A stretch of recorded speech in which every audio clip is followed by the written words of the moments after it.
Shalom, shalom. I want to start by giving all praises to Yahweh, Ba'ashem Yahushai, Ba'ashem Rakakadash. My name is Brother Napat from the camp Paso Babylon here in Tampa Bay, Florida. And I just want to go ahead and get into, our Salaki. I want to give Deb Honesty, which is Apostle Great Millstone, who teach real well.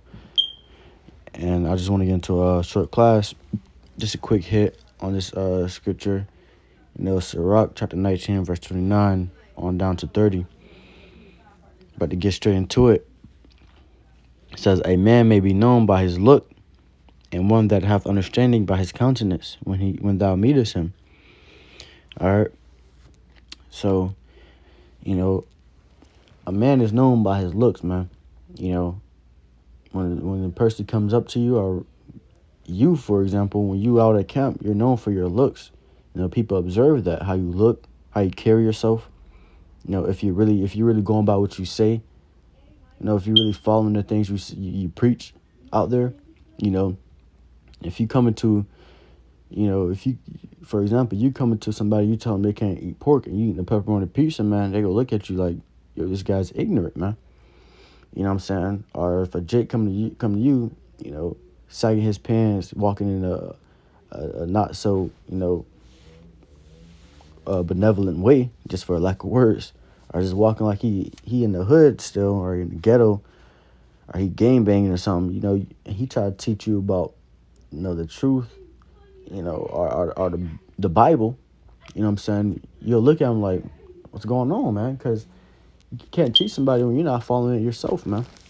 When you're not doing the things of the scriptures yourself, you going off too, so you gotta, the way you look, the way you hold yourself, when you come to this truth, you must change, all that niggatry, you know what I'm saying? You must change all that, man. All right? Because you hold yourself to a different standard now, man.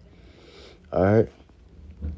If you try to preach and tell somebody the truth, the way they're supposed to live, and you're not living the way you telling them to live, they're gonna look at you like you're dumb, man.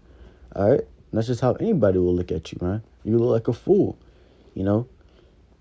Just to get into a quick testimony too, though.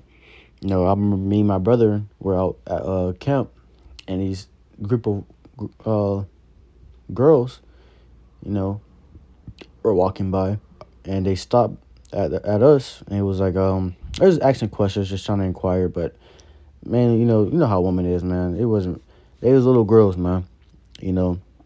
High school, same age as me. I know that because one of them goes to the same school as me. They just over there for the men. You know what I'm saying?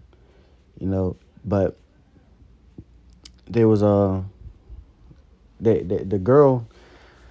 There was one girl that went to the same school as me, or goes to the same school as me, and she seen me, she recognized me, but she didn't really say much to me. She was just listening still, trying to inquire what was going on and stuff. So as we was telling them everything, getting them the gist of the things that we were preaching, it was a whole lot for him, man. So one of them was like, dang, I need to smoke after this one, or whatever.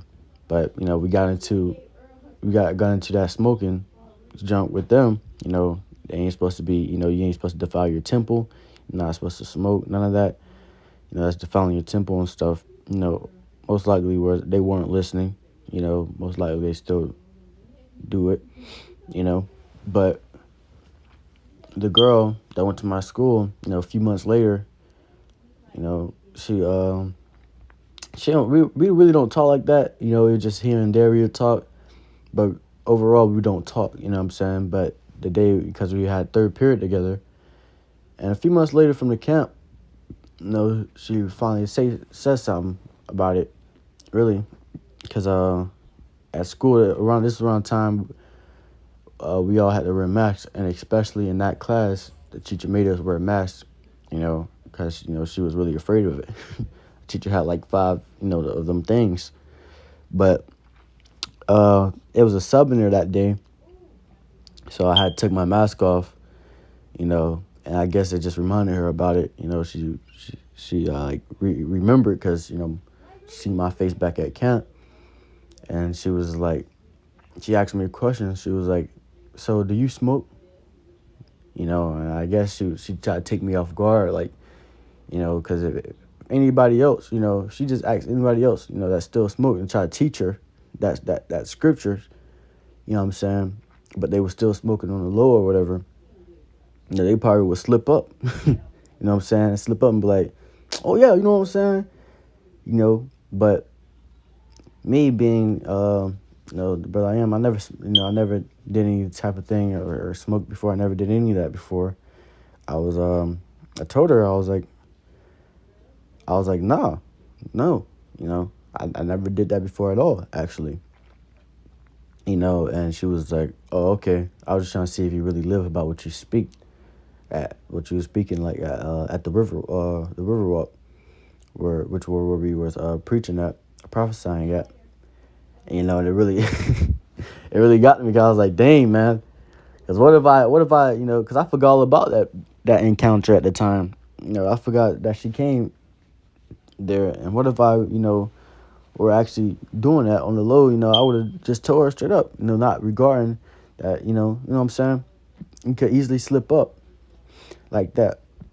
But, I have to, when you come to this truth, you have to live by a certain standard. You can't just do anything, in this world that other people do, man, because you're literally preaching contrary to this world, man. You're literally, going against this world, how everybody live, so you can't be doing the same thing they're doing, man. All right. But it says a man may be known by his looks, and one that hath understanding by his countenance. When thou meetest him, a man's attire and excessive laughter and gait show what he is. So, when you're at a camp, man, everything will be observed, man. When you preach stuff like, this truth, people will observe it, man. People will look at you, see if you really living by what you're saying, man. All right, because you can't just tell somebody this and that and this, and they can't be doing this and that, when you're doing it, man. All right, so everything you say that they can't do, they're going to make sure, are you not doing it? Are you just telling us this just to tell us this? Are you doing it? You know what I'm saying? And by that, they're going to look and observe, some people, not all, because not all people have common sense like this, but they're going to look at you, they're going to observe, what you got on, what you're wearing, your excessive laughter, the way you act, the way you are, it says that show what he is, So most people will observe, the way you are, the way you act, when you're not at camp too, man. All right, and she tried to see the way I act, the way she tried to observe me, and catch me off guard when I wasn't at camp, when I wasn't around the brothers. She thought I was just fooling around. I was just putting up an act. You know what I'm saying? Like this was some type of hobby or something. But no, man. This is my life, man. This is how I live. So I told her straight up, man. No, I don't do that. I never did it before. And she was like, okay.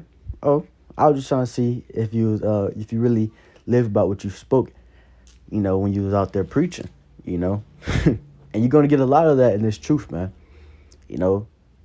People might try to catch you, try to make you slip up on something, man. But you must always go by the Spirit, stay in the Spirit. You gotta live by what you preach, man. You gotta live by what you preach out in the chief place of concourse, man. All right. You can't just be preaching these type of things, because that's called being a hypocrite, man. You can't tell somebody they can't do something when you're doing it. That's being a hypocrite. All right. So when you come to this truth, you must, get rid of those things, like being ignorant, doing whatever you want to do, according to the world, to pleasure the flesh. All those things you must get rid of, because you're living by the scriptures now. You're living to a different standard now. All right. But, just to get back into, read this again, I'm going to close out on it. It says, a man may be known by his look, and one that hath understanding by his countenance. Woo! It says, when thou meetest him, a man's attire and excessive laughter and gait show what he is. So these type of things, the way you live, the way you act, what you speak on, all of that is observed, and it shows what you is, man, what you really is. You know what I'm saying, brother? That also comes with the spirit of discernment, brothers. You know what I'm saying? Other brothers can discern, how you are, how you really is, if you really, for real about this truth or not. By the way you act, man, by what you wear, you know what I'm saying? Your excessive laughter. Do you think this thing is a joke? Do you think this thing is a hobby? Brothers can discern that, just by looking, man. All right.